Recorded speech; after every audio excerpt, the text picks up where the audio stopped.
Hey, it's Dr. Amanda with StraightSmileSolutions.com, and today we're going to talk about aligner tracking, what to do, what's normal, what's not normal. And here's a hypothetical patient right here. Obviously, you can see it's not tracking, not fitting very well here, and it's not tracking here, here, here, here, even maybe here, some of the lower ones maybe. So this aligner is not doing anything, basically. I mean, there's just no point of continuing going down this path because it's not moving appropriately. So this is an aligner that got off track. The patient got off track. Clearly, this doctor didn't have compliance, a way for the patient to check in. It's not just the patient's fault because sometimes the treatment plans are just too aggressive for the patient's roots, for the patient's bone. And even if they're wearing it 22 hours a day for 2 weeks, it may not track if the treatment plan isn't optimized, right? So you can't just always pin it back on the patient. You have to look at the plan, you have to look at the x-rays, and you have to take a lot of things into account to see if that plan was appropriate. If the plan was nice and gentle and gradual and appropriate and it looked like this, then it was the patient. And I do this all the time. I help doctors look at plans and optimize them so that they hopefully track the first time.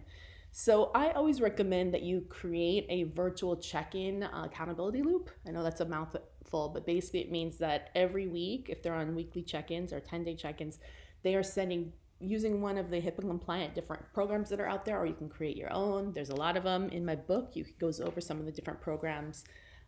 Definitely check it out. If you go to my website, StraightSmileSolutions.com, we've got a lot of resources in there too. Also, our YouTube channel has over 1,000 different videos about compliance, checking in, chewies, munchies, all that kind of stuff. If you need it, we have a video on how to do it. So anyways, I recommend that patients check in every week with their doctors virtually and every, 4 to 6, 4 to 8, 4 to 10 weeks in person. And doctors should be able to see this starting to become unseated. If they become unseated, then we tell the patient to stay in that aligner another week and to work on their chewies and munchies.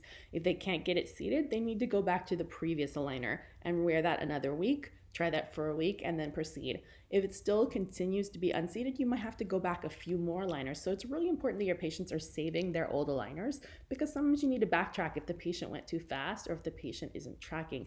It's a heck of a lot cheaper to go back to a previous aligner than to take the attachments off, get a new scan, put the attachments back on, get a new treatment plan. You waste 2 months with that. So just a suggestion that it's so easy to give your patients a $5 tackle box to save their old aligners. It's going to save you a ton of chair time and resources. So anyways, and what else might be going on here is I don't see any attachments. If they're trying to do extrusions, it's probably not going to work without attachments. So that might be part of the issue too.